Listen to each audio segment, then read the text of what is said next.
Good evening. Welcome in. It's SEC After Dark. You already know what time it is. Joining me we got a great show lined up for you. It's Thanksgiving. I was training my belly today. I will do the same tomorrow night, getting my belly ready for the influx of food that's about to happen. The destruction and carnage at the table on Thanksgiving. It might be borderline illegal. What I'm about to do is some turkey and dressing. So, joining me to deliver this show as always, my man Steve Willis, Jeb Beecham, and Jake Thomas. Cheers, fellas. Cheers. Cheers. Cheers. See Cody in the chat already. He mentioned 56K Corey. Yeah, it's Fiber Burton now. Fiber Burton. Fiber Burton. Hashtag Fiber Burton. Hashtag Fiber Burton. And I'm not talking about Metamucil either. You slappy. All right. As you see on the bottom, we got a lot of stuff on the bottom. Our social media stuff. Follow us on Twitch, Facebook, all that good stuff. We are echoing probably across 75 channels at this point.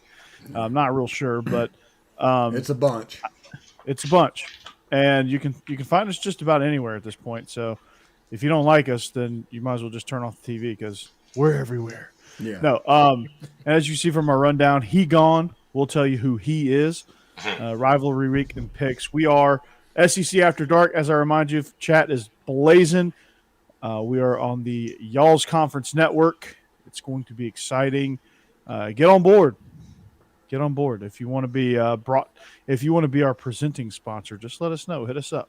I got lots of ideas. So, who is he?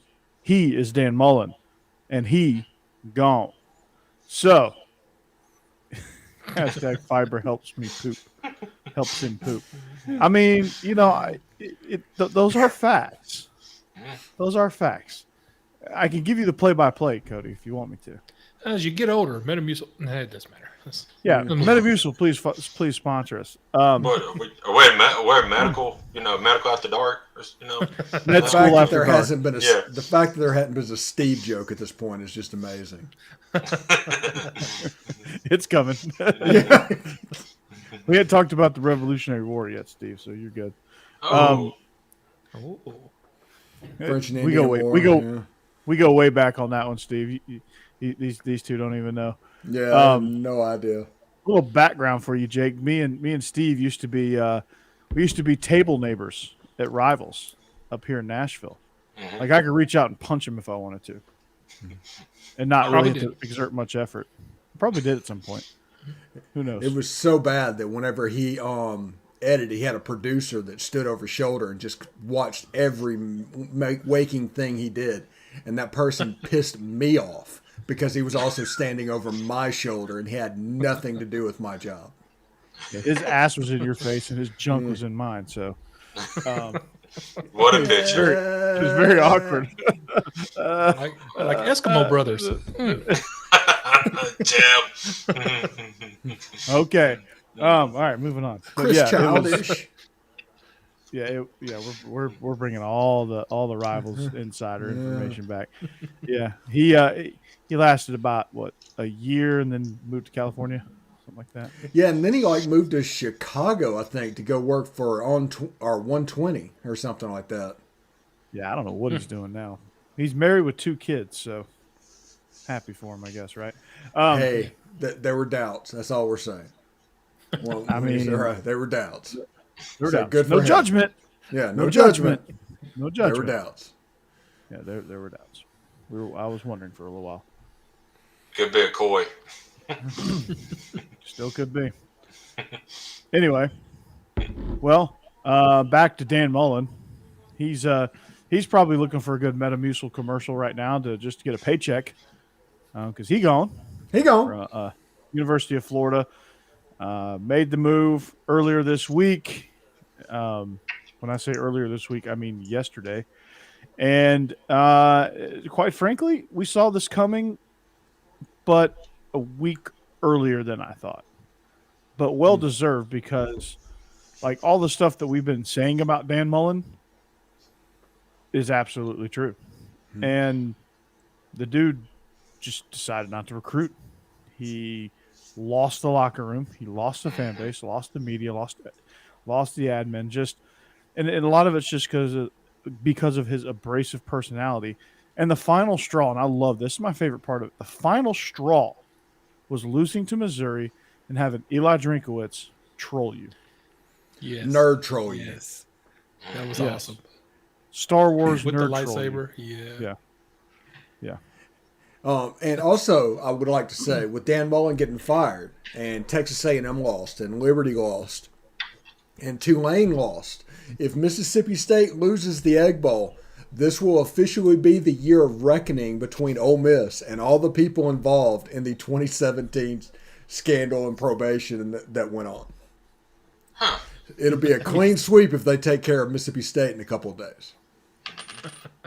Well, I'll be rooting for that anyway. Even though I like Mike Leach, Starkganistan, as Cody said last night on Beast of the East. We revived Beast of the East, by the way.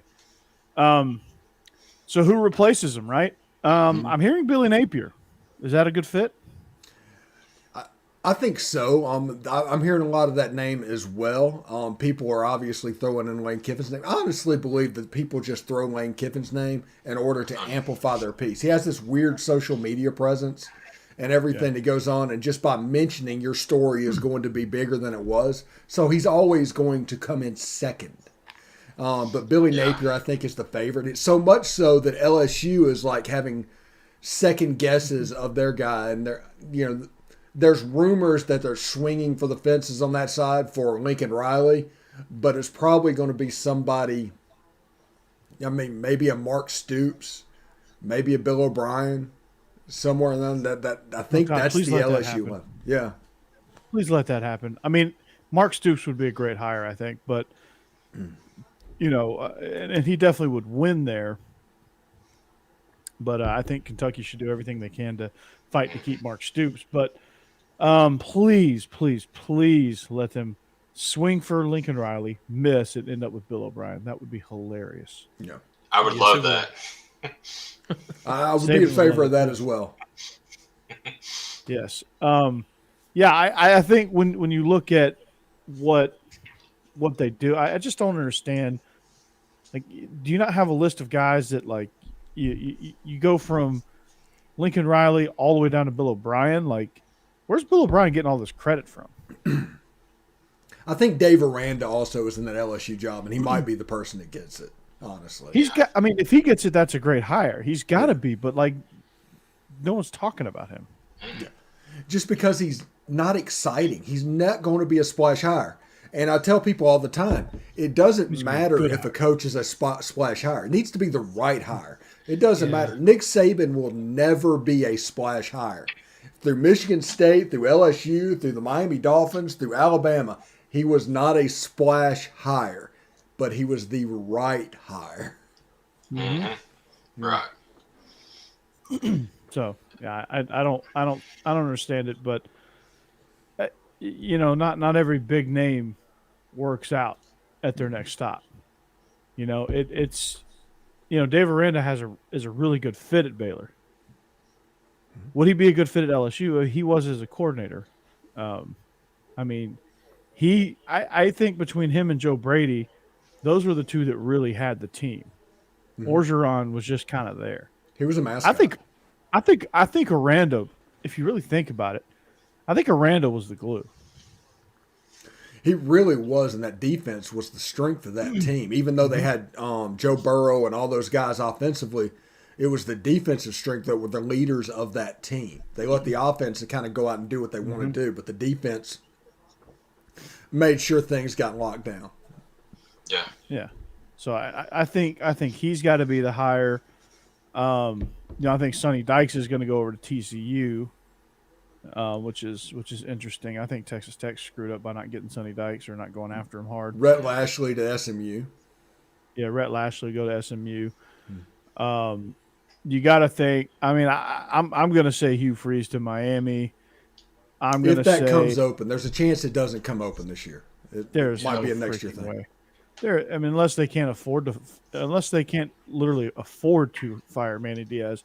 The AD got canned. There's no way. The problem is right now with LSU, USC, and Florida being open, the price of poker is up so high that Miami is going to get a middling coach because they can't pay. If they wait until next year, maybe maybe Miami's the top job. Maybe Miami's in the top 2 instead of down there in the middle. You can't play that game. You can't. I mean, because it's always I was always gonna say, going to every be year that way. somebody comes up. Yeah, you just never know. It's every year. So I mean, next year Oklahoma might come open because Lincoln Riley finally goes somewhere. Hell, Nick Lincoln Saban Riley might decide to finally goes the retire. NFL. Nick Saban will retire. In 2028, Jeff. All right. He's already said he's going to coach until 2028 potentially. Jesus. That's terrible. You know, like Brian Harson's going to go to Washington. I mean, you can't see that. That's why Miami sucks right now because they think like that. I mean, you got enough alum that you got enough famous rich alum that if they want the right coach, they can go get the right coach. But they can only pay about $6.5 million, $7 million tops. If they really wanted to, they could. But they haven't been spending money on athletics. But do you think Michigan State just all of a sudden? That's 2 boosters at Michigan State. Well, that's my point. 2 boosters at Miami could do the same thing. You get The Rock and Warren Sapp together, or you get any one of those former NFL guys together, and they could throw together $10 million, no problem. The Rock himself can throw $10 million by himself, no problem. Yeah, the Rock would be like, oh yeah, it's in my sock. Yeah, hang on. But The Rock's about to start wasting money in the XFL, and it is going to be a money waste for a couple of years. Yeah. Mm-hmm. But yeah. And Kiffin's another big name for that Miami job. I got to ask Steve, is Ole Miss a big enough job to keep Kiffin there? And I don't mean that offensively because Tennessee wasn't. So I'm curious. The Ole Miss is going to be able to pay close to $9 million comfortably, You think they'll pay that which is going to put them in the top 10 in the country. Yeah. Yeah, they're going to pay to keep Kiffin. If they lose Kiffin, he's leaving for reasons other than money. Yeah. You think he'll be able to attract enough talent there and build that into the number 1 team, which is what I'm sure his goal. Okay, before we get started, since we're going with the he gone thing, my thing is since the 90s, we've been told that Florida is a top 5 job in the country. Right? Okay. Since the 90s, that's just assumed. That's what happened. They start throwing out stuff like that. 2 coaches, Steve Spurrier and Urban Meyer, both of which did it elsewhere, are the only 2 coaches in the last 50 years to consistently win and to get it done. Everybody else has failed. Tell me how that is a top 5 job in the country, or do they think it should be a top 5 job in the country, or that Spurrier made it a top 5 job in the country? What is going on there? Because LSU made it that way. Yes. LSU is by far and away the better job of the 2. Yeah. Because 3 separate coaches, one of which is lucky to be able to tie his shoe, won a national championship at LSU. He probably ripped his shoes off. Yeah. Well, you're right. And Urban Meyer proved he could do it anywhere. So Yeah. He did it at Utah. He did it at Ohio State. He ain't gonna Spurrier do it won with a conference championship at Duke. Yeah. Spurrier is a alien. I think I'm convinced. Yeah, I mean Florida. I mean, you think they're right in the heart of Florida, but if you look at Gainesville, it's like in the middle of just shit. Yeah. Pardon my French. It's right just in the middle of. Yeah. It's right next to that rest area that has signs posted that says "Beware of poisonous snakes." Just posted in the parking lot, and it's like, what the hell is this? Like, get me out of here. Tallahassee's 45 minutes from the beach, or not even that. It's probably 20 minutes down the road. It's in the capital city. A lot to do in Tallahassee. Miami is Miami. We know what Miami is, right? Instantly, those 2 just by location are better jobs than Florida. You know, Orlando's a better, not necessarily a better job, but plenty of things to do. USF is in Tampa. Tampa is awesome. Yeah. Tampa is amazing. Then you have FAU and FIU. If you're like a young coordinator looking for their first head coaching job, I mean, to get a head coaching job at FIU, which is right in the freaking middle of Miami, is outstanding. So, I mean, the University of Florida is in a horrible spot. And were they a good school before Spurrier? I mean, were they a top 5 coaching position? No, they were good, not great, but they were good when Spurrier was a player. Then they sucked for a long time, and then he came back as a coach, and they dominated because Spurrier's an alien. And Spurrier decided he was going to throw the ball around whenever the whole SEC was 3 yards in a cloud of dust. I mean, Lars Tate and the guys was controlling things at Georgia. Yeah, there you go. Yeah. Well, not under Ray Goff, they weren't controlling anything. Yeah, I just dropped a Lars Tate reference. There you go. You could have went with any other. You could have went with Rodney Hampton, Garrison Hurst, Lars Tate. I love it. Well done. That's why you're my favorite, Steve. That's why I'm here. So, but you look at LSU. LSU is what, an hour from New Orleans. You have Texas to your west. You have all the southeastern states to your east. Arkansas is not a bad state either, and your own state is packed full of players. So it's nobody stealing them from you there. Yeah. It's a fertile recruiting ground. You're the only show in town. You're right there, an hour from New Orleans. You're actually on. You got water, and you got a body of water near you. So I'm sure there's things to do in Baton Rouge. You got a passionate fan base. It's a good job. I wish the administration was a little bit better. I wish there wasn't so many problems there, university level problems. I don't like that, but you can win there. You can absolutely win there. So to me, it's a way better job. And James Franklin ain't going anywhere. He just signed a 10-year extension for a boatload of money. So. That tells me USC said no. Exactly. I missed that. I did too. Yeah, it just happened today. Breaking news. Nah. I just spoke. I just got off the phone with James Franklin. Him and I are boys, Just don't have your sources, man. Just boys. Yeah, it's just Cody asked who wants James Franklin? Vanderbilt. Vanderbilt desperately wants James Franklin. Vanderbilt probably wants Dan Mullen too. To be honest about that. But so where does Dan Mullen land? What's next for him? Does he go to SMU? For a while. Virginia Tech? That'd be pretty good. Yeah, it would be. That would kind of mirror what he had at Mississippi State. Would be interesting. He'd be a lot better than Justin Fuente, I'll tell you that much. I don't think he's going to the NFL. I think that ship has sailed. He'll go as a senior offensive assistant for the New York Giants.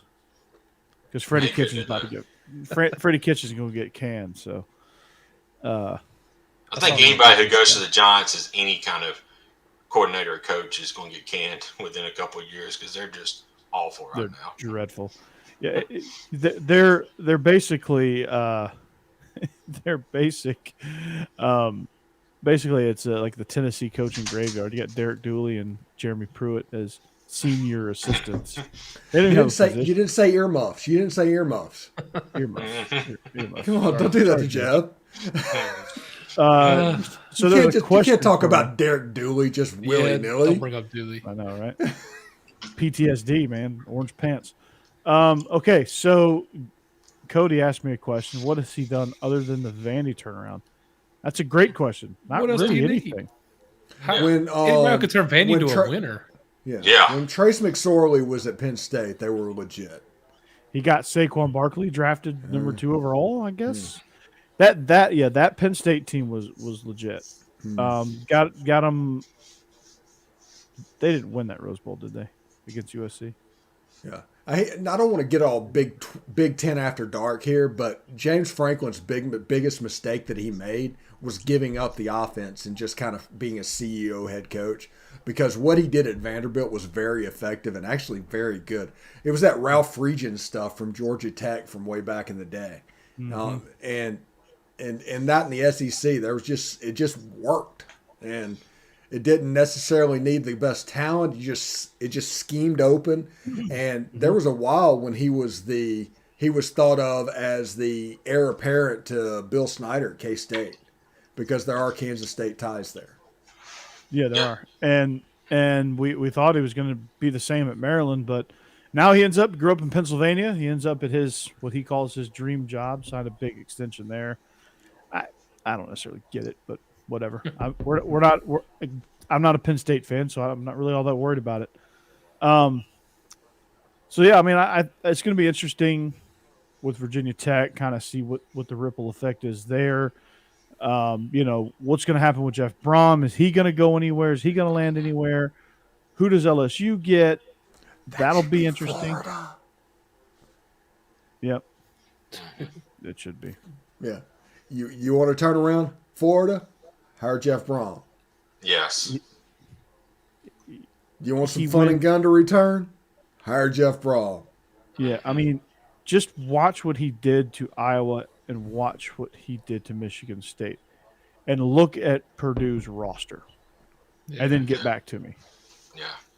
Like that roster rivals Vandy's roster as far as talent goes. What about Dave Clawson? The offense? I hear he's going after the Virginia Tech job. That'd be interesting. He got a year at Tennessee. Yeah, all right, who loses coordinators in the SEC and where do they go? I think Dan Lanning's going somewhere. I'm not sure where, but he's going to go somewhere. Maybe Troy. Yeah, probably. Yeah, maybe. Jeff Lebby's trying to get a head coaching job at a G5 in Texas because that's his goal is to get back to Texas. Maybe Dan Lanning goes to SMU. Bill O'Brien will go somewhere just because. Yeah. Let's see who else. Todd Gritton. Wait, no, he's already gone. He's in the unemployment line. Where he should be. Mike Bobo's not going anywhere. Kendall Briles probably will stay. Barry Odom, that's a name to watch out for. Barry Odom ought to have that job. I also think Virginia Tech for him. It just fits. That would be a great fit. So watch that name. He was a near candidate for a bunch of different people. Yeah, Lane Kiffin's going to coach everywhere, and Virginia Tech's going to hire everybody, according to me. Yeah. Lane Kiffin's got at least 3 jobs. We know that. Yeah. He's got 3 jobs at the same time. Yeah. He can probably do it. No, because he's just good enough to pull that off. Yeah. On game day, he just has 3 monitors with headsets that he switches back and forth. He just calls it. Mm-hmm. First time ever. I mean, honestly, those are the coordinators I think will go places as move on as head coaches. Actually, Todd Monken might Pete go back to the league. Golding to Troy. I think that could happen. Something like that. That could very well happen. Jake's please God. That's for you, Jake. I got you back, man. Thanks. Pete Golding to Auburn.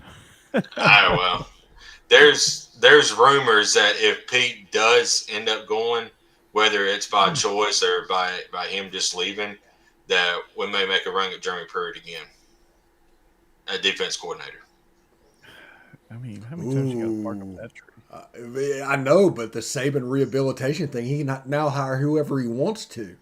Mm-hmm. There's no stigma whatsoever for that. He can just go get whoever he wants. He got 2 NFL coaches, 2 NFL former head coaches on his staff this year.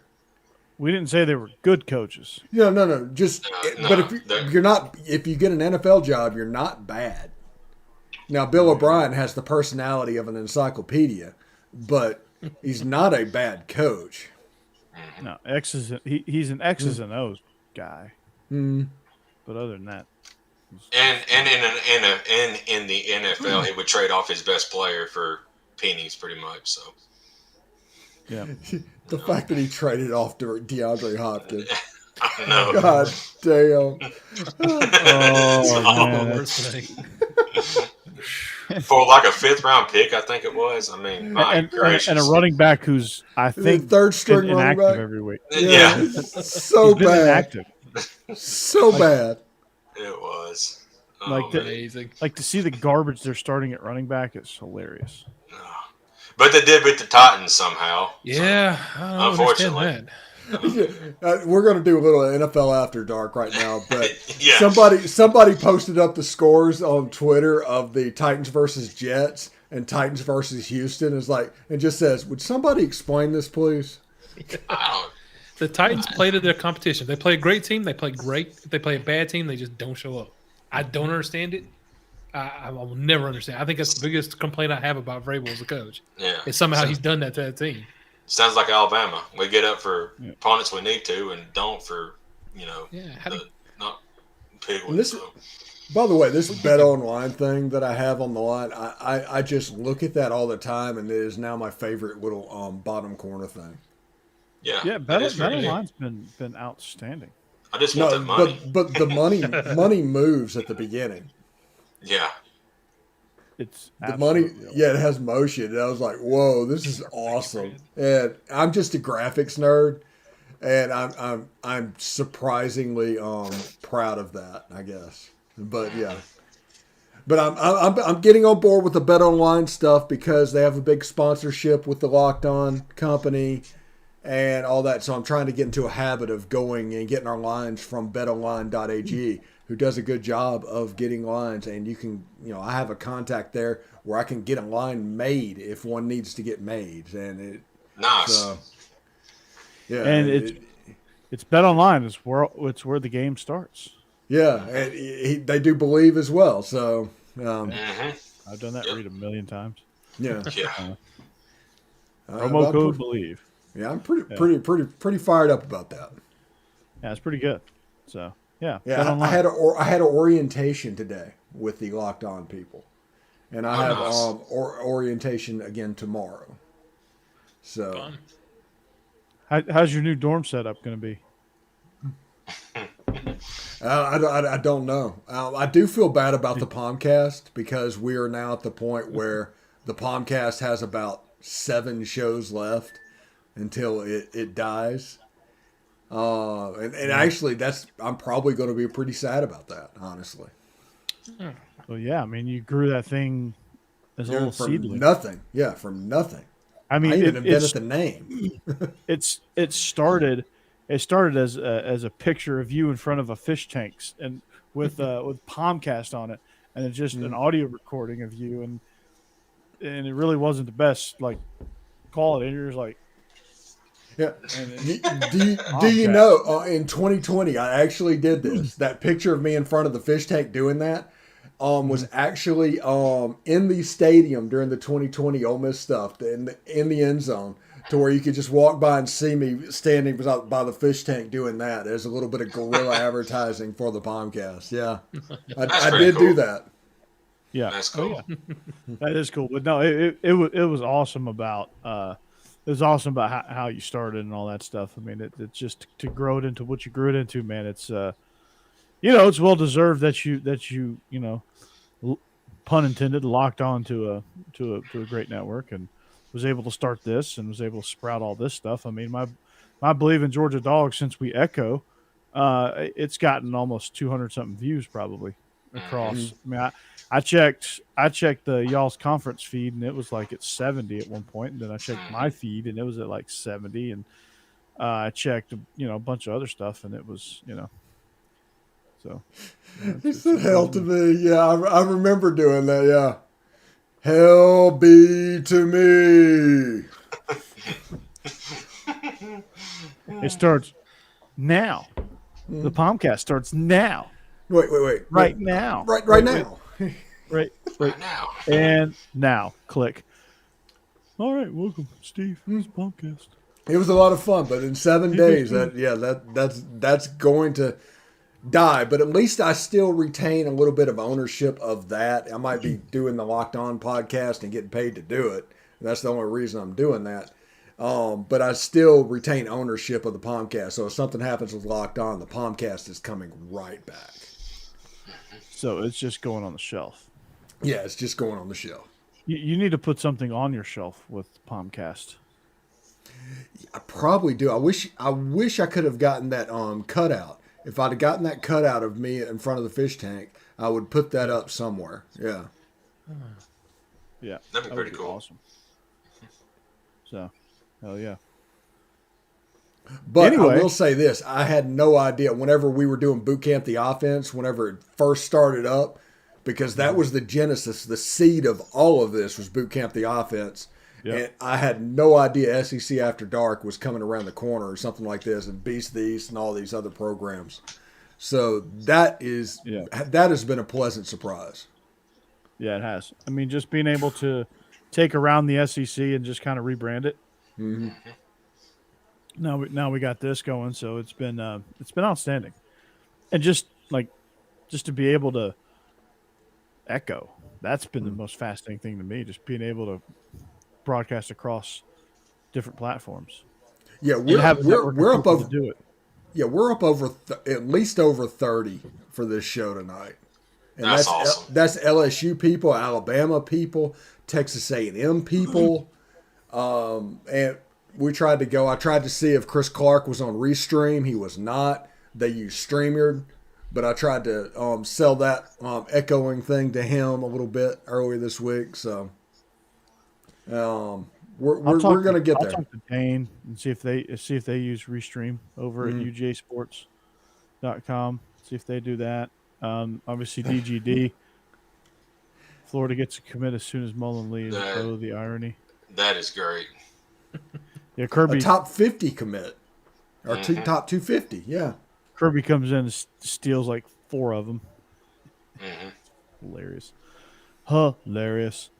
So, yeah, that'll be fun. It'll be fun to see kind of over the next few weeks to see kind of where these coaches end up. Because, I mean, the carousel happens a lot faster. It spins a lot faster because of the early signing period. So that's why you're seeing these moves happening very, very quickly. So, but Billy Napier seems to be the front runner there. Yeah. Rumors are that Lincoln Riley's the front runner at LSU. I don't believe it. So I think it's Dave Aranda is going to be the guy that gets that I think job. it's Dave Aranda. So to go Pac-12, ripple effect, what happens with USC? What happens with Washington? Does Brian Harsin become a candidate at Washington now? Does Kalani Sitake at BYU end up a candidate for either one of those jobs? He's done a tremendous.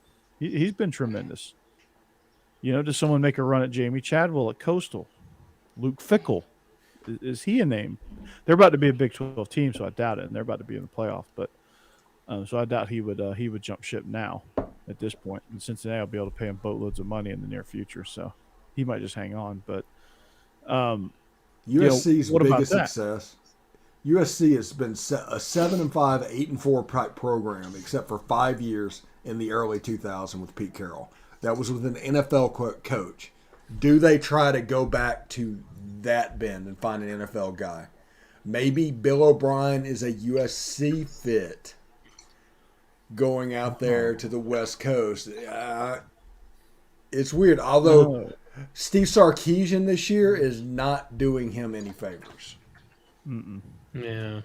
Sark is struggling, but there's a lot of culture issues at Texas that we didn't realize that's coming to the surface. So wait, we didn't realize? Really? Texas is back. You didn't know that? Yeah.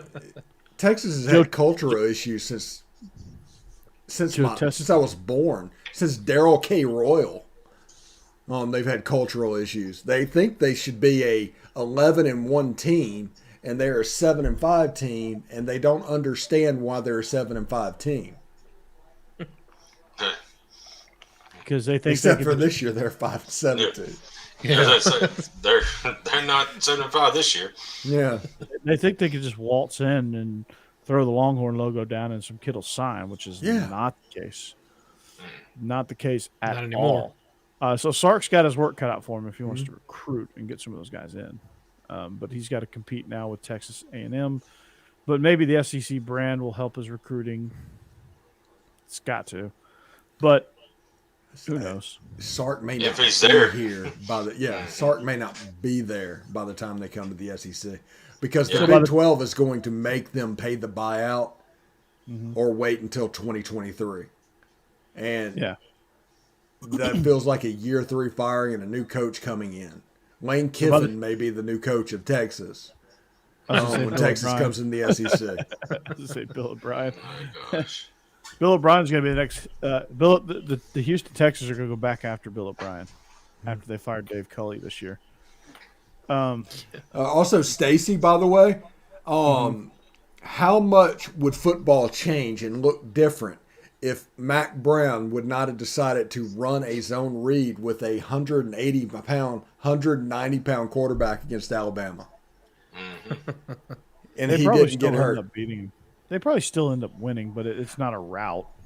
Yeah, it's no way near a rout. And the game is in the balance at that point. But whenever he went out, yeah, it became a one-sided affair. Mm-hmm. Honestly, when Colt got hurt, that backup quarterback did better than I thought Colt, did starting of the game. So that come in. That was a stupid zone read thing. And honestly, that was like a Hugh Freeze back then. Everybody thought you beat the Kirby Smart defense, the Nick Saban defense, by running the quarterback. That was the new it thing that was happening. I guess because of Johnny Manziel. Was that Johnny Manziel time? No, it was before Manziel. That's before. But yeah, there was about a 5-year period where everybody was like running the quarterback at the Alabama defense, and that didn't work either. It was on the heels of Chris Alt doing his thing at Nevada with the pistol offense. Mm-hmm. That was starting to come into play in like 07, 08, 09. So you're starting to see a lot of teams kind of do that stuff. Now, I just want to ask this. I saw this earlier in the chat, and it's going to come up again. Is Auburn's coach looking like he might jump in the first year? What's going on with Auburn? There's a lot of rumors right now. He's a West Coast guy. He's just Mm-hmm. It just doesn't seem like he's a. I mean, I was questioning it before, but I was like, okay, well, he had a little bit of success at Boise, so he hired some of the right guys around him for SEC play, but he just has not been a good fit for Auburn this year. There's a lot of their fans who are afraid of his recruiting. They don't know if he can recruit at a high level, for them. So also, it's just not a good fit. If he leaves and goes to Washington this year, it's a Lane Kiffin in Tennessee type situation. Yeah. If they do not get the next hire right and they hire a Derek Dooley, you're looking at 10, 50. Sorry about that, earmuffs. You're looking at 10 to 15 years of just struggling. It's like the Bluegrass Miracle last night. Yeah, it's the weirdest thing. Hammered Vinny on that. We had to initiate him. That would be. I mean, I know that would make Jake feel good that Auburn is struggling in a downward spiral, but who would they get? Like their personnel set up for like really well. So there's no way they honestly land a big Auburn name. needs to get a quarterback. Period. Yes. That's true. That's what they need to get. They don't need a coach. They need a quarterback. They need an offensive line too. Here is what I find funny, and I posed this question, or I said this on Twitter the other day. It's funny that their coach that they had, the one that just left, Malzahn, he beat Saban 3 times, and they always had a 9-3, 10-2 top team, and they still get rid of him. Now they get this new guy, and he's barely going to win 6 games, this year. No, so. I mean, you get what you reap what you sow. Yeah, they should stay with Malzahn. Listen, this is what I don't understand about Gus Malzahn, and this is going into the weeds a little bit. He's on a downward spiral too. Yeah, but they had a team. The best quarterback that Gus Malzahn had was Nick Marshall. Period. Cam Newton, I understand that happened one year, but the best quarterback for his system was Nick Marshall. Now, then after Nick Marshall, whenever you had the perfect quarterback for your system, he took an Auburn team to the national championship that had no business being there. Then you quit recruiting those type quarterbacks, or you do recruit them and you don't play them. Like Malik Willis at Liberty. He's an Auburn transfer. He would have been the perfect quarterback for a Gus Malzahn system. You look at the way he plays. But instead, Bo Nix is out there throwing the ball behind people, running around the pocket and doing whatever he does, complaining about officiating because he said with a straight face that officials are out to get Auburn. Even though 3 games in the past 2 seasons were handed to Auburn that they didn't deserve to win.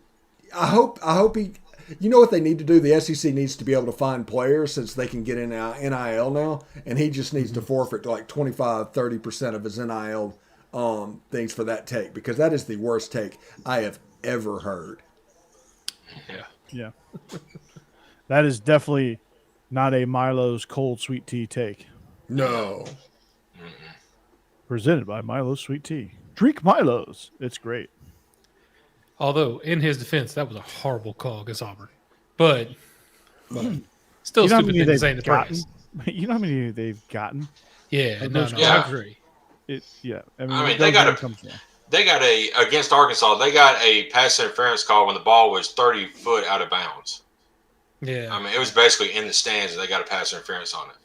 No, I don't think the refs are slanted at all. I just think they're not good. No, I think the refs are incompetent. But when Ole Miss over there, that was one of the worst officiated game I've ever seen. And Yes. The refs don't favor anybody. They suck. Yeah, it's just incompetence. I get that. But Auburn complaining about the benefits of their calls, they need to shut the hell up, honestly, when it comes to that. Because they've been playing with a golden horseshoe up their ass ever since the miracle at Jordan Hare, followed by a back-to-back week of the kick 6. I mean, there's enough karma that you guys are going to have to take. Y'all better get ready for it, because it's about to be a donkey show in Auburn. Don't get me started on going back to officiating. Don't get me started on how pass interference is being called or what pass interference is. Oh, I don't even know. Intentional grounding. That's I don't understand how they come up with that rule at this point. They throw it to somebody. If the receiver doesn't catch the ball, the quarterback was trying to throw it away. Yeah, he was. But there was a receiver standing that could have caught it. I saw a receiver intentionally let the ball go out of bounds because he'd lost a yard, and them get called for intentional grounding. Roughing the passers. Yeah. Like, or he just bump into the guy. Don't even take him down. Yeah, no. It's some ridiculous stuff calls. Like that Auburn who was it on again? I can't remember. But the targeting where he jumped to block the pass. No. The targeting where the defensive lineman, it was against Mississippi State, where he jumped up to block the pass, and he ended up locking face mask with Bo Nix, and they called not Bo Nix, Will Rogers, and they called targeting. Like, the targeting rule is asinine. That's a college football thing, not necessarily an SEC thing. I think that needs to be fixed. I think you need to figure out pass interference. You need there's no uncatchable anymore. And at some point, I need them to stop saying on reviews that the evidence has to be conclusive to overturn a call, because it does not at all. They will overturn calls all the time just for no real reason, when it's not even close to conclusive. Don't tell me that. It's not true. Yeah, it's ridiculous. Also, Stacy, by the way, if you think SEC officials are incompetent, just remember that the best officials from Conference USA and the Sun Belt come up to our league. So the bad officials for the Sun Belt and Conference USA, they're still there. Or they get poached by the Pac-12. Yeah. Pac-12 refs are even worse. Yeah. Oh, it's terrible. I think they just get random people off the street to come officiate Pac-12 games that don't know anything about football.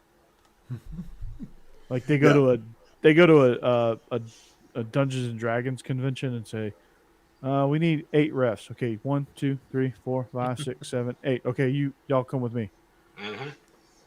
Here, put Am I going to be the head ref for sports ball? Go holding on the squadron. The penalty will be forced after the goal unit. Yeah, it's bad. They're like, oh, it's cosplay. think we kind of got off in the weeds here a little bit, but whatever. You think? Yeah. It's fun. It's not as bad as our 30-minute diatribe into like Stan Torgerson and Larry Munson and John Ward last night, but No, that was fun. What are you talking Yeah. about? Speak for yourself, Steve. That was fun. it was like a 4-inch metal chair. What about a 5-inch cushion? Well, I broke that. The stadium, well, it fell down. There's going to be some property destroyed tonight. They're going to really have to rebuild this thing. Man, is there going to be some property destroyed tonight? Yeah, we do. 26 to 24. Dogs on top. We were gone. That's the one thing I noticed. That Larry Munson, after watching that SEC video about the voices, is Larry Munson must have been fantastic to have a conversation with. Oh, that dude could just rattle off stories like no one's business. He was kind of like the most interesting man in the world, but like a real person. It was kind of like, those commercials. They could have used Larry Munson instead.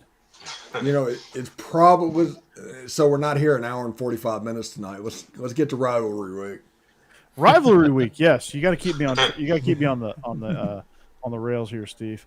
My ADD is blazing this week. So rivalry week, huh? It's upon us. So where do we start? Let's start with the best rivalry, Georgia Tech. Wait, no. Snooze fest. Yeah, it can be a snooze fest. But no, in all reality, we'll go chronologically. Start with the Egg Bowl, Steve. You and I talked about this last night. What interested me about this game is, obviously the quarterback battle, Will Rogers versus Matt Corral. The weather conditions seem to be getting worse by the minute. I think there's going to be some freezing rain in that one. Let's see if it holds off or if it's not very strong. How does it affect Mississippi State and what they like to do, which is throw the ball 60 times a game? What does that do for their offense? Their defense is going to be tough against the run. So how does that affect what Ole Miss does?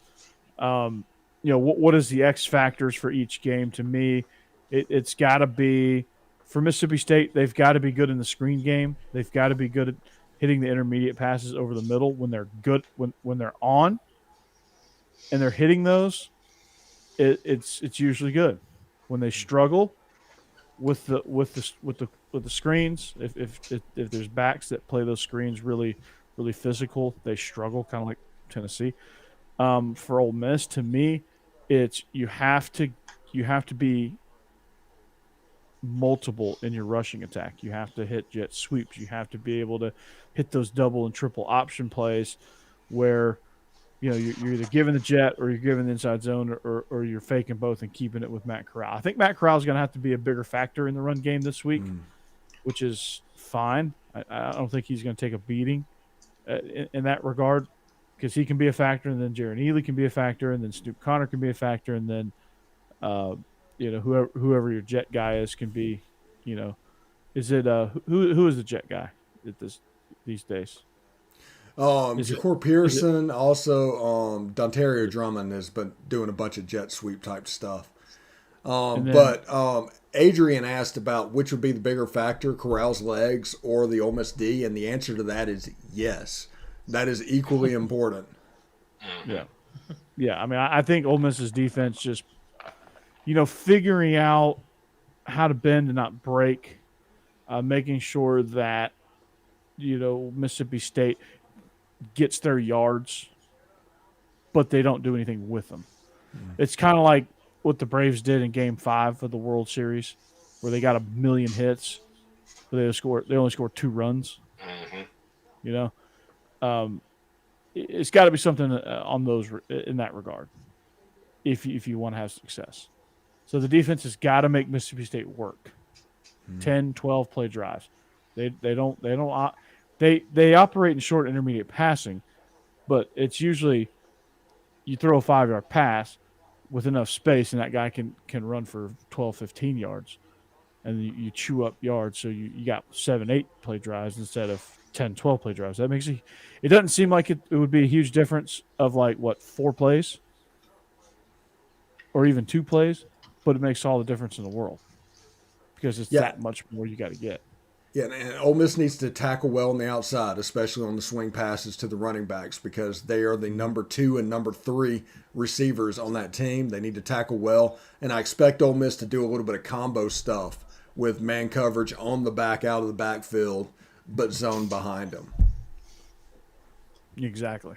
So, for that's got to happen. But it's going to be an exciting game nonetheless. I mean, you look at the Egg Bowl in a lot of years, Steve, no offense, but it's been kind of irrelevant because both teams have been in the tank. Now that Ole Miss is really good, now that Mississippi State is playing much, much better, they were ranked at one point. This game is interesting.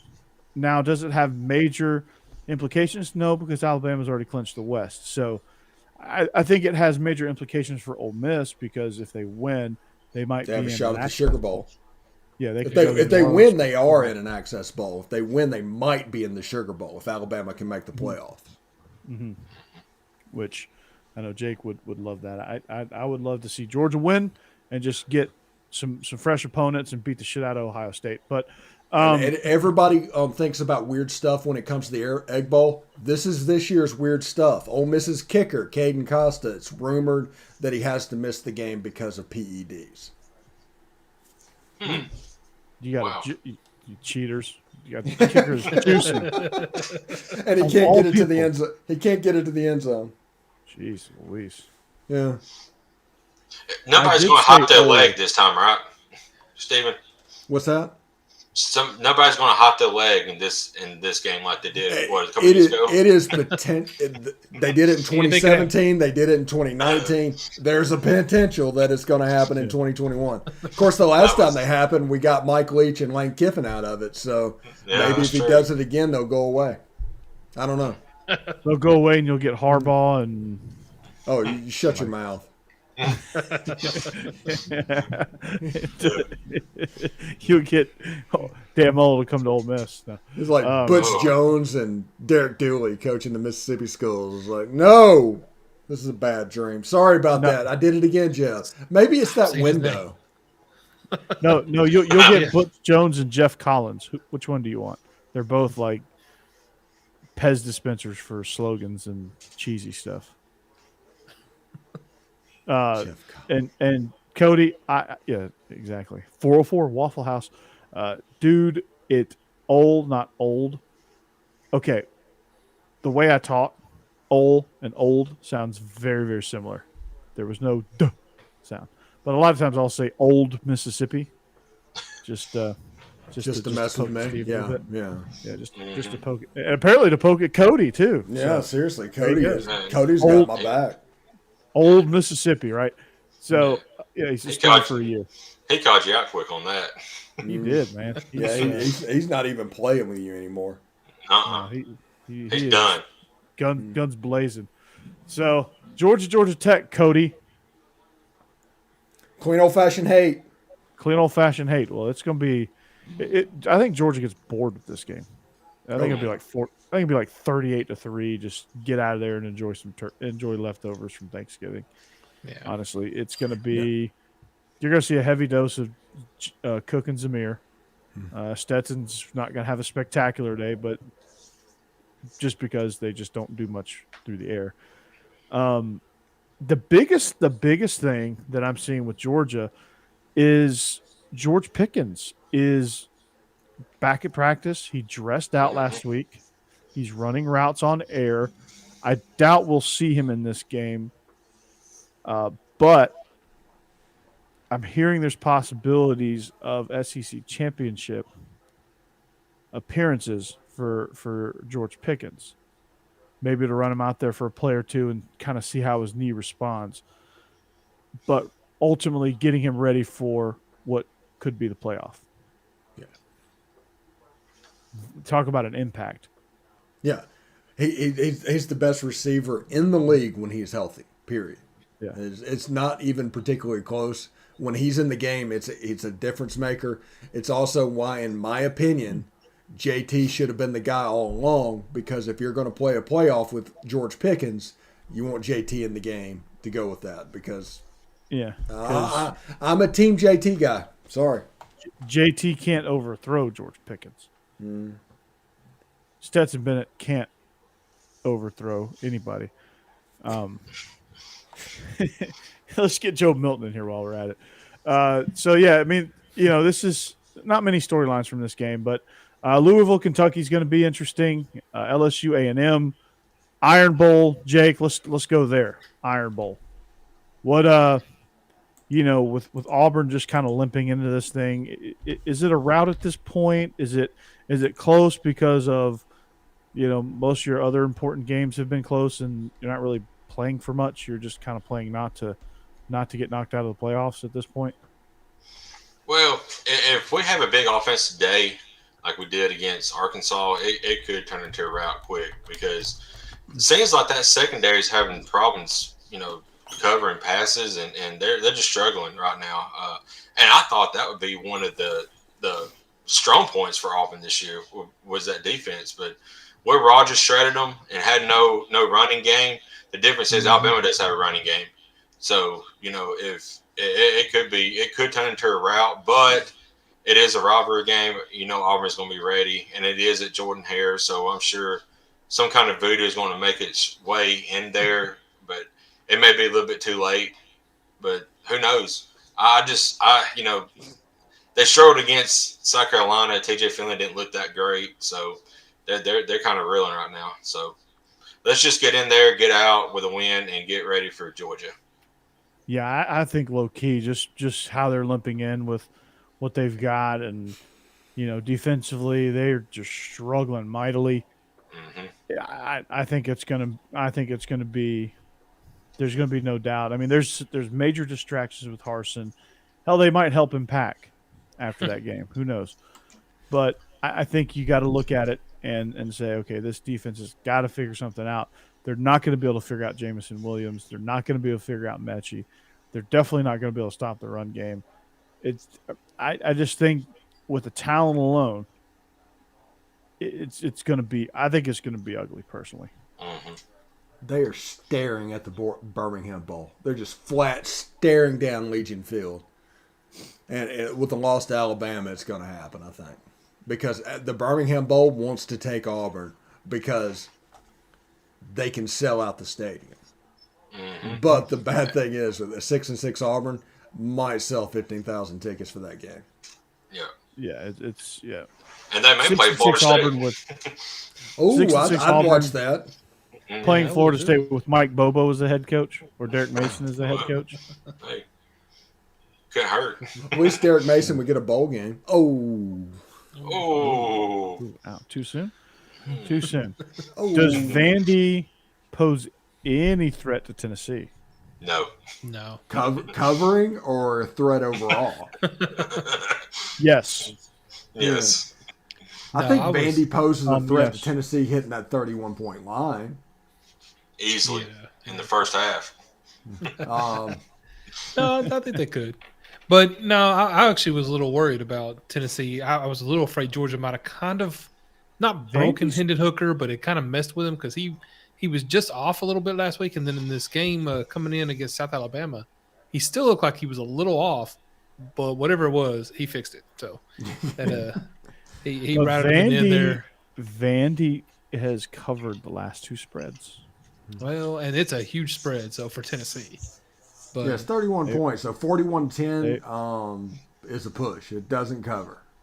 They've covered the last two spread. Now I say that Tennessee has the capability of throwing a 62-piece on them, and they've dropped 60 on what three or four teams now this season. I mean, they can do it. They can do it. So that'll be interesting. Also, A&M LSU. Is there any intrigue there? If Jimbo decides to get cute, LSU can keep that close. Only chance LSU has is a low-scoring game, like a 17-13 type game. If it gets into the 20s, A&M's going to win that fairly easily. Yeah, I think so. I mean, I think A&M is just they are. LSU is always a tough place to play, no matter who the coach is, no matter how down they are. Eli Ricks is in the is in the transfer portal. Where does he end up at Georgia? By the way, that's another side note. But to me, yeah, Calzada is going to struggle a little bit because of the atmosphere. But I think ultimately that defensive line is going to be too good. They're just going to get after Nussmeier or, you know, Max Nussmeier's Johnson not or playing. whoever. It's going to be Max Johnson because Nussmeier's decided that he's not burning his red shirt. Yeah, whoever the quarterback is, they're going to get after him, and it's going to, you know, it could. I mean, I think with a 6.5 point spread, it's safe to pick Texas A&M there, but you know, ultimately, I think that's going to be an A&M game. It's going to be a fairly easy win. What's going to be an interesting game now, because of what South Carolina's been able to do, is that home game against Clemson. Clemson has the greatest of all time Scrabble board quarterbacks. Man, not much has pissed me off more than Ukulele going down and getting hurt for a couple plays, and there's just no chance you can pronounce the guy who replaced him. He makes Ukulele just seem like a normal spelling guy. His name might as well have been John Smith.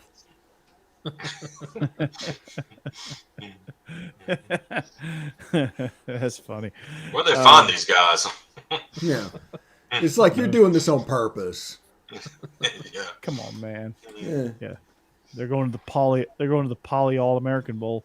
Getting their guys. So, Corey, you think South Carolina has a chance against Clemson? Yeah, they can make it interesting, but ultimately, no. I think I they have think a Clemson's chance. defense. They have a at a chance. minimum a puncher's chance to win. They have a puncher's chance. It's gonna be tight for a little while, but I think the way that Clemson's defense responded, and this is going to sound really odd, and this is kind of like Twilight Zone-ish, but the way they responded to that explosive Wake Forest offense and just completely unraveled them gives me a little bit more hope that they can they'll actually be able to prop up their offense one more time and get, like, Clemson has shown that they showed last week that they have the ability to score if you give them a short field. So they're at least not going to squander those opportunities too many times. They squandered a few, but they're not going to squander them too many times. The key for South Carolina is to take care of the football and make Clemson drive the field. If they can do that, this game will get really interesting. Yeah. And again, weird things happen in this game too. Oh, yeah. Lots of weird things. Clemson finally looked presentable on offense last week against Wake Forest. So, you know, they put up a lot of points. So, Wake's defense looked like a team that gave up 56 to Army. Well, yeah, that's true too. Yeah. Yeah. Their defense is terrible. So that'll be an interesting, fun game. And then you have Florida State, which is for the Birmingham Bowl. This game is going to be a classic Florida State because they hate each other. So have a 5-6 game, both of them, where like a loser leaves town match in this game, and it'd be for like the Birmingham Bowl, like just a crazy small bowl. And to see these two teams fight for it, because Florida State, whether you know it or not, is going to try to finish the season 6-2. And they have the better team. They have the momentum going into this game. So I kind of like the Seminoles in this one. Oddly enough, Mike Norvell is doing a really good job. Oh, from the way their season started, yeah, they have to be pretty happy with the end of it there. Mm-hmm. Yeah. It started off horrible. And they gave Clemson a good fight. I mean, they had a chance to win that game against Clemson too. So yeah, they did. Florida State's. I'm not saying they're getting there or they're back. I'm not going to say anything like that. But I think they're about to be respectable again for the first time since before Willie Taggart. Yeah, they're on their way up. I think if they follow this trend, which you never know this day and age, if they follow this trend, they'll be back towards the top of the ACC in 3 years. You know, I think they just got to give Mike Norvell a shot. And I think some of the Willie Taggart layovers, once they kind of finally process them on out, we'll actually see what Norvell is able to do, and you'll see some of that reflected by the teams that he coached at Memphis. They'll start to look like that a little bit.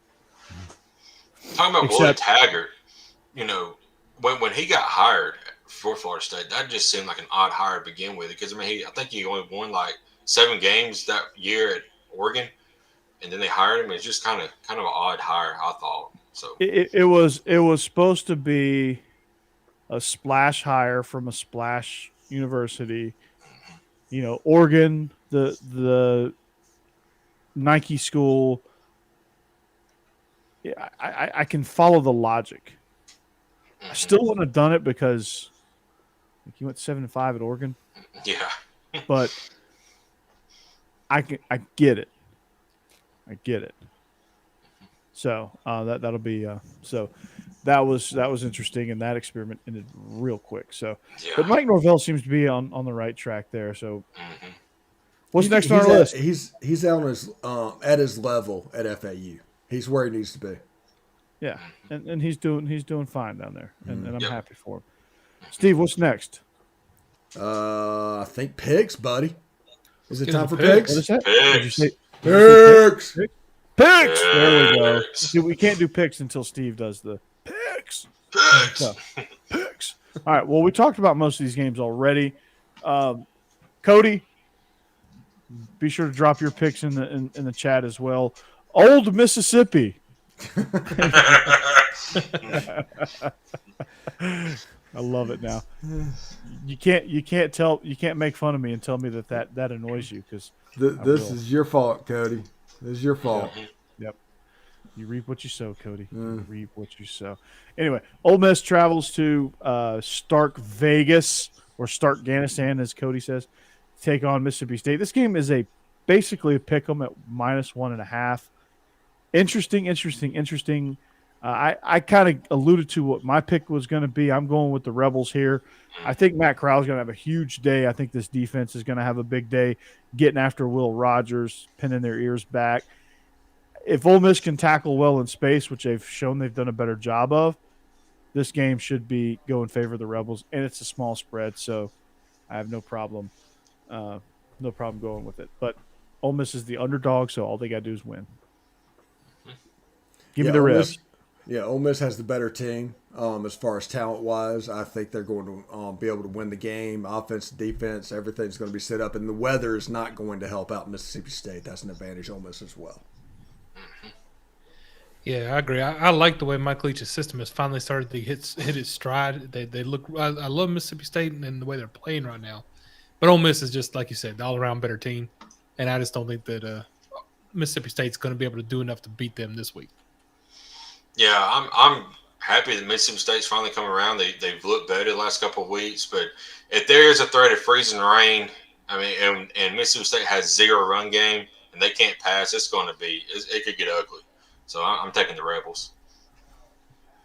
All right. So that's a clean sweep right there. Missouri travels to Fayetteville to take on Arkansas. Arkansas is 14.5-point favorites. This is that's a difficult spread for me. Luke Drinkowitz Skywalker comes in to take on Boss Hog. I had is his lightsaber enough? I don't think so. I think Arkansas covers this one pretty easily. I really like the way they're playing. I really like that last week against Bama, they got punched in the mouth early. They came back. They made it a game. They made it interesting. They played extremely physical brand of football. Kendall Briles has done a tremendous job with KJ Jefferson and his development. Like normally, I think if this was KJ, well, obviously KJ did this earlier in the year in a rough environment in Athens and completely folded like a cheap suit. Did not fold against Bama. I think Arkansas really just ran out of time. But that game was turning into a classic. Bama had to hang on for that one and earn every inch of that. And that's not a knock on Bama. That's more of an attaboy towards the Razorbacks. So give me Arkansas -14.5. Yeah, I'm taking Arkansas as well. And by the way, just talking about that Arkansas-Alabama game, that Will Anderson hit on the onside kick. That's going to go down in history. I've never seen somebody just ragdoll somebody like that.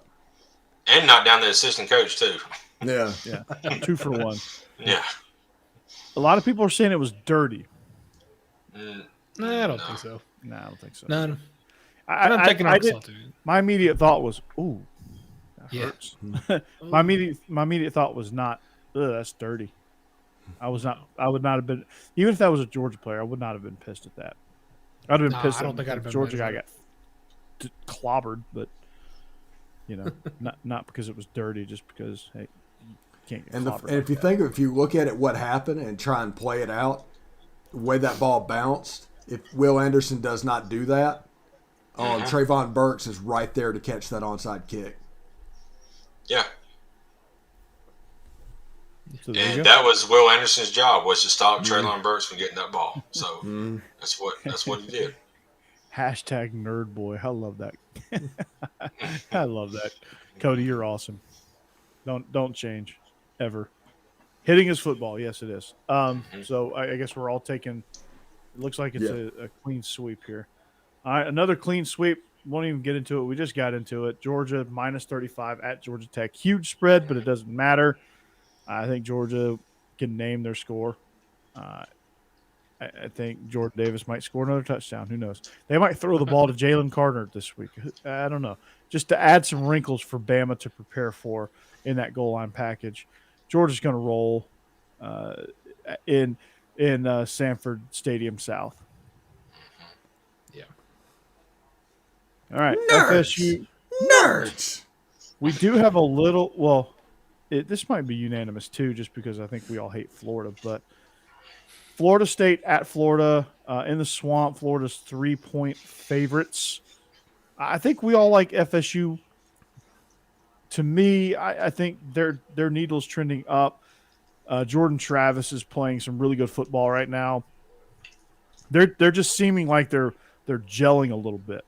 Their offensive line's playing a little bit better. They're playing a little bit more physical. They're playing a little bit better on the back end against some of these throwing teams like Clemson tries to do, and UNC and those teams. They've played better against that. They play more physical. They just seem to be on a different level than they were at the beginning of the season, or really after the Notre Dame game. They went on a really, really big dip. But I think I like FSU not only to cover, but I like them to win this thing outright. Yeah, me too. Florida State is a better team than Missouri, and Missouri won that game, and they deserve to win that game. Yes. Yep. Yeah, you're right. State has all the momentum. Florida's just done. Yeah. And you can't blame them at this point. No. Yeah. Florida's not. They're not interested in the rest of the season. Florida State wins. Yeah, it's a wrap for Florida. They're just searching for their new coach, and this game's a wrap. It doesn't even matter. Florida players are going to be worried about the transfer portal. Yeah. AR-15, he's going to dance his way into the transfer portal. Iron Bowl, I think I already said my piece, but I don't think any of us are giving Auburn a chance, nor should we. It's Bama favored on the road by 20. Let's call it 20. It's going to get ugly. Jamison Williams is going to cover that one by himself probably. It's going to be ugly. Auburn fans, just wrap your mind around it. There's a lot of distractions. You have TJ Finley as your quarterback, who obviously is not ready. You have Mike Bobo, who's decided to go brain dead and abandon the run against South Carolina. That's not good. You have a defense that just completely crumbles in the second half, 2 straight weeks. All of that is a recipe for disaster. It might be tight in the first half because Jordan-Hare is a weird place. Yeah. But they end up covering. Like this happened with Georgia. It was a 3-point game at halftime, and then all of a sudden Georgia covers the same number of a spread. Mm-hmm. It's going to happen. Their defense, they don't do a good job of adjusting. Cody, you mentioned that right there. If they take out Bryce Young, Alabama goes to the Sugar Bowl because they might lose to Auburn, and they're definitely losing the next week because without Bryce Young means more to his team than Matt Corral means to his. Exactly. So there might be a little gooning going on.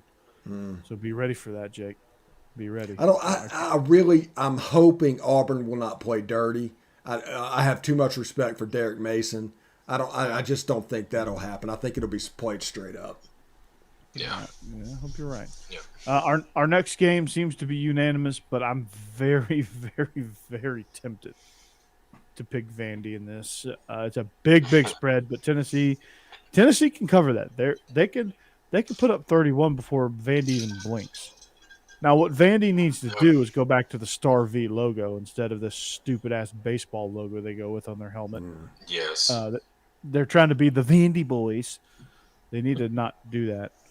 They just need to go back to the Star V and be done with it and just leave that alone because that's a cool logo. But I like the Vols. They're explosive. Their secondary is outstanding. Like when they played Georgia, a lot of the problems they caused for Stetson Bennett was because the secondary was locked down on the receivers. So I think you're going to see a couple of pick sixes. Mike Wright is starting this game, so they'll play. Hopefully Vandy will play better out of the gates. But look for Tennessee to cover this thing, if not right away, but they'll cover it for sure at some point. It's mine. It's mine. I got it. It's mine. I'm taking the Vols as well. I think Tennessee's going to be able to cover this fairly easily. I think Vanderbilt's their last hurrah, so to speak, happened last week. Yeah. And yes, ban the Whistler. I actually know the son-in-law of the Whistler. Oh wow! So he gave me some stories about close calls they had with the whistling in Vanderbilt and how he just doesn't want to sit with them at baseball games and things like that. And I was like, whoa, that's crazy. That is insane. All right, Cody, here's the game you've been waiting for. A&M at LSU. 6.5 point spread. I think we kind of alluded to our pick, so we're all on board with A&M. I just think that right now, just both LSU's just playing okay. They're playing solid. They're just playing okay, and they're young. They're playing a lot of freshmen. They've had a lot of injuries. They've had, outside of the obvious stuff that we've talked about for weeks. A&M is in a little bit better shape here. Isaiah Spiller, I think, is going to have a big day. Zach Calzada is going to bounce back a little bit, and I think they're going to cover this thing. They're going to win by 10 on the road. Yeah. Everybody in agreement with that? Yeah, with that. There's not going to be 50,000 people at that game, I don't think. No. Yeah, you're probably right. Clemson, South Carolina. Clemson minus 11.5. We're all picking Clemson, but, I mean, can South Carolina cover this thing? Yeah, puncher's chance for the Cox. If DJ Ukulele struggles a little bit and gets that crowd into it, that place is a hard place to play at night. Mm-hmm. They get those towels waving, sandstorm blasting. Yeah, it's a difficult place to play, and especially if you have a chance to get Clemson, that place is going to wake up and come alive because they've already hit 6. They're already there. This is an absolute free shot. Now, you want to talk about a loyal fan base. South Carolina, they packed that thing out. Yeah. Mm-hmm. They do. Eastern State University. Man. Yeah. The Timberwolves. The Timberwolves, man. Yes. I love it. That's a reference and a half right there. ESU. Kane is able. Kane is able. What was the Darnell Jefferson?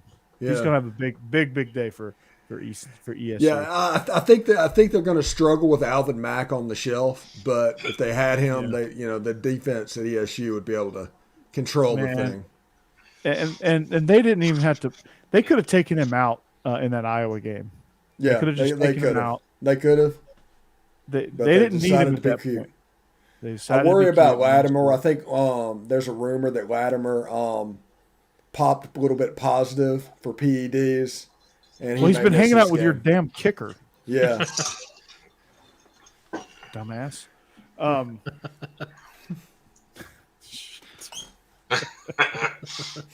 The chat is wild tonight. It's off the chain. Plays hard for the Gippers final. Not so fast, babe. Yeah. Loyalty to the cock. Oh boy. Oh boy. Alrighty then. yeah. Okay. All right. Loyal to the cock. Blank a doodle do. No judgment there. All right. Kentucky at Louisville. The grocery bag versus the pizza box. This game is actually played in the pizza box, Papa John's Stadium. Louisville is 3-point favorites at home, which is interesting. To me, if Kentucky could not turn the ball over, they should cover this pretty easily, if not double it up. I think Kentucky's going to win by a touchdown because I don't think Louisville's ready for – I don't think Louisville matches up well with Kentucky this year. I mean, Louisville's pretty solid. They're bowling.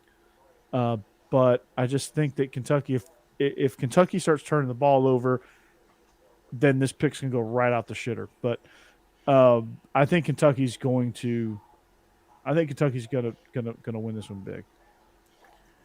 I think the opposite. I think Louisville's going to win this game. I think this is going to be the Malik Cunningham show. And that defense is going to drop back and everything's going to go. And he's just going to cut through them and be the difference maker that we all know he can be. Brian Brown, by the way, is the defensive coordinator for Louisville. He's an Ole Miss guy. He's probably going to be the next defensive coordinator at Ole Miss whenever DJ Durkin moves on. Which I just get weird vibes from DJ Durkin, so that would be okay with me. I don't. He's probably showing he's probably showing cheetahs mauling antelopes instead of game film, which he did at Maryland. So hey, the scoring defense is half of what it was. They're in the top half of college football in scoring defense. So whatever he's showing, show some more. We like it. It could be talent-wise. You could be even better than that. Yeah, I still think you're underachieving. I tell you, I was looking at some stats about this game because, I haven't really watched much of Louisville. I know how Kentucky is, and I still want Kentucky. But Malik Cunningham, out of the 11 games that they have played, he's also been their 7 of those games. He's been their leading rusher as well. I mean, that kid can do it all.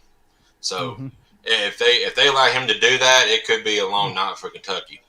And extremely tough. That first game of the year in the first half, Ole Miss just completely physically dominated those guys. And Malik Cunningham found a way to score some points in the second half. They weren't going to come back, but yeah, he's a player.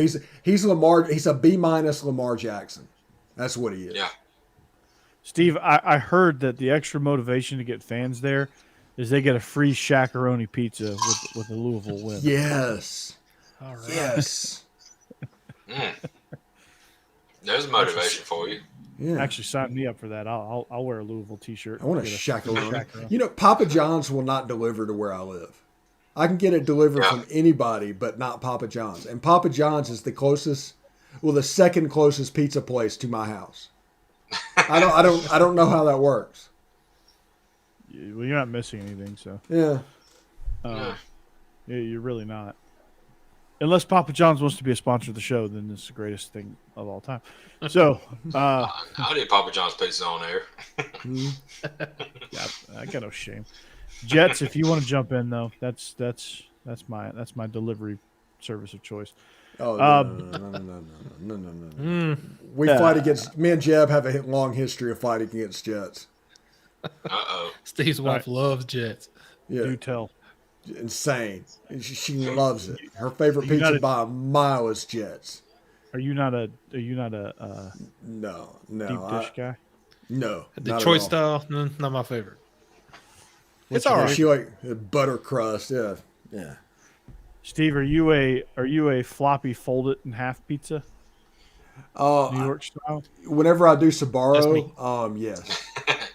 Yeah. I like the big, thin, fat, New York style pizza. Yeah, that's my favorite. Now, my favorite, I love me some Chicago deep dish. No.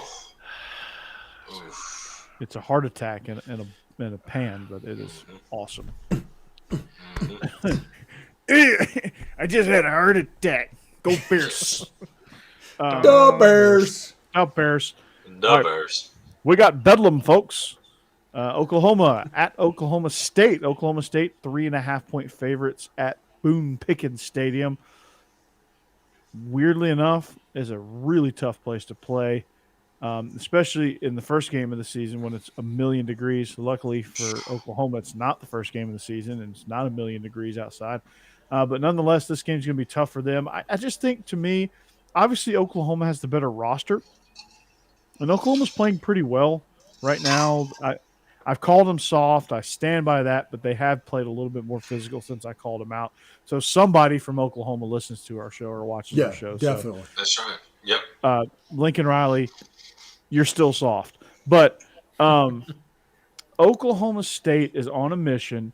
This game is going to be their freaking Super Bowl because it's home, it's Bedlam, it's for a chance at the upper hand in the Big 12 championship. I think Oklahoma State comes out with this. I think they cover. It's just probably the hardest game that I'll pick in this slate of games. But to me, I just think the Cowboys are going to get it done. I've been burned by them before. I've been burned by the mullet before. I'm going to ride with it again. A, because I guess I'm a glutton for punishment. B, because insanity is the definition of doing the same thing over and over and expecting a different result. I guess I'm just going to be insane here and pick Oklahoma State. Okay. And like the last 20 games in this series, Oklahoma has like an 18-2 record. So I'm going to pick Oklahoma on this game just because they've proved over and over again that Oklahoma wins this game. So that was my justification for that one. Cowboys They're very, very, very due, but so is like the desert to have a rainy day. This is the year.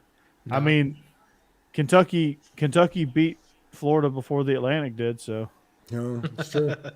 Yeah. I think Oklahoma State adds to that too this year.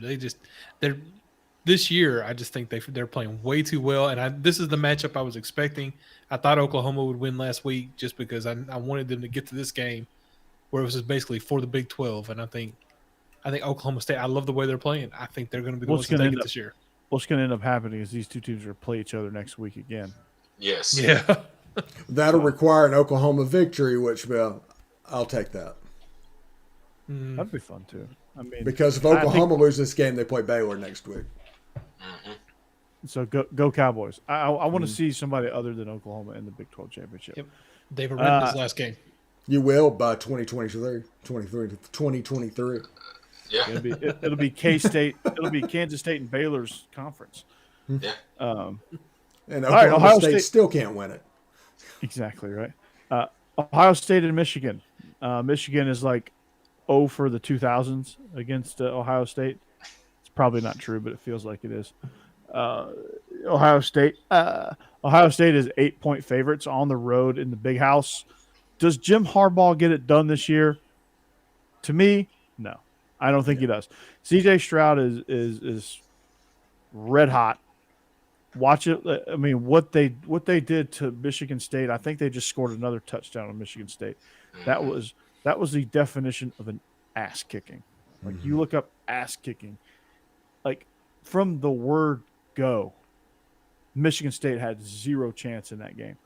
And I think Ohio State's going to be too explosive for Michigan too. I mean, Michigan, yes, they do play well on defense. Yes, they do have a really good run game.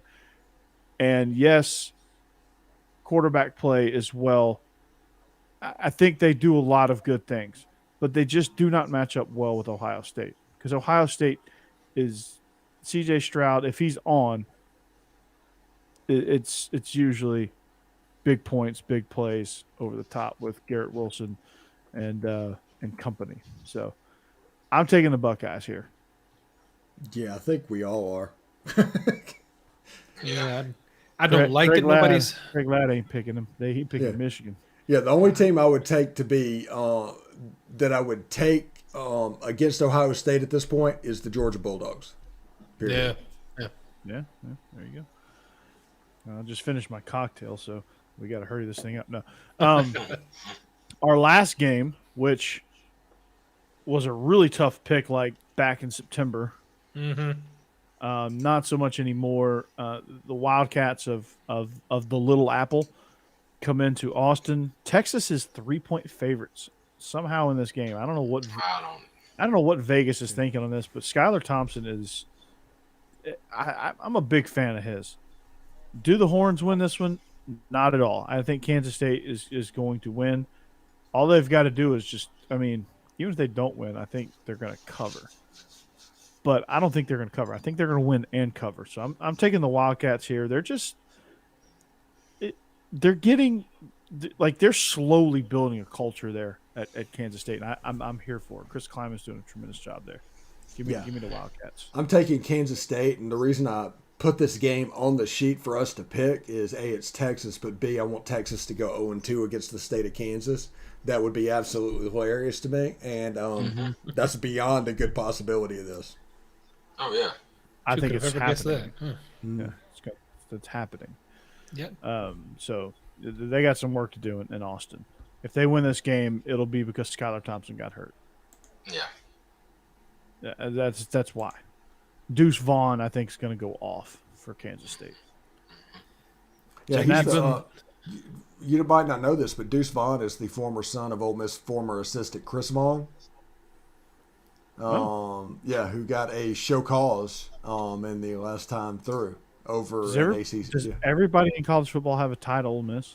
That's what it seems like. Yeah. And it's because Kiffin's coached everywhere now. Yeah. Pretty much. Yeah. Yeah, now we have a tie to the LA Raiders or Oakland Raiders.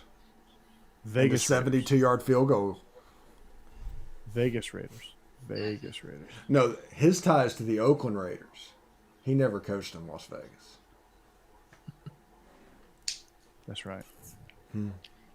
So wait, Jake, you just building up suspension here? What's going on? You haven't made that pick. That's the only one you haven't made. On my end, I have. Oh, There there it it goes. is. Okay. He's doing some research. No. Yeah. He's crunching the numbers. Yeah. Just keeping me on the edge of my seat. Like Candy Crush style. He's crunching the numbers. No, I was just looking at overall records, and I just picked what you guys picked because I'm in the lead right now. So y'all are the ones that's gonna have to make some crazy picks to catch back up. So Hey, I tied with Corey. I am tied with Corey, who's been in the lead this whole season. Corey's fallen off the last 3 weeks. So I know. I've had a rough my worst week that really got the ball rolling. I had a 3-7 week 3 weeks ago. I had a 2-8 week last week or the week before, and you knuckleheads still couldn't catch up. That's true. But Steve, when Kentucky and Oklahoma State win, you come see me. So yeah, I think. Well, you know what? That's going to do it for us here at SEC After Dark. Remember to follow us on Twitch, follow us on YouTube, hit that subscribe button, like and share. Like us on Facebook as well. Follow our social information at Palmcast. Follow it while you can because it's dying. But check us out there. You can check me out on Believe in Georgia Dogs. We got an episode coming out tomorrow with that. You can also follow me and find me on Beast of the East and the Illegal Motion College Football podcast as well. Obviously, right here on SEC After Dark. The echoing thing is great. You can find the audio versions of the aforementioned shows that I just said wherever you find your podcast. Jake, we can find you at Tide Talk, coming soon to exclusively to the Y'all's Conference Network, and of course Steve, Locked On Ole Miss, and then the greatest pinch hitter of all time for all of the shows here on Y'all's Conference Network, and of course right here you can find the four of us right here at SEC After Dark. This is the flagship show of the Y'all's Conference Network. So get on board. So big things are coming. Big things are coming. Evangelize this. Share it, like it, retweet it. Let people know that you watch SEC After Dark on this channel. Let it be known. Bring them in. Yeah. Cody, tell all your friends about it. Tell them all. I think Cody has hit us up for our Facebook group. We need Luke to do it as well. We need Luke to come to the house. That's right. And just evangelize us as well. Exactly. So Cody, we appreciate you. We appreciate everybody that joins in on the chat. Stacy, we need a good Facebook group following here. That would be awesome. To have our own booster club. Not to steal Our from- Facebook group is up to nearly 400 people. Nice. Oh, wow. Okay. All right. I'll check that out. So, for Steve, for Jeb, for Jake, I'm Corey. This is SEC After Dark on the Y'all's Conference Network. So long. Have a great Thanksgiving. Enjoy your turkey, your dressing, and whatever else you enjoy on Thanksgiving. Enjoy the Egg Bowl and all the games this weekend. And we'll see you back here next week as we get ready for the SEC Championship. Goodbye.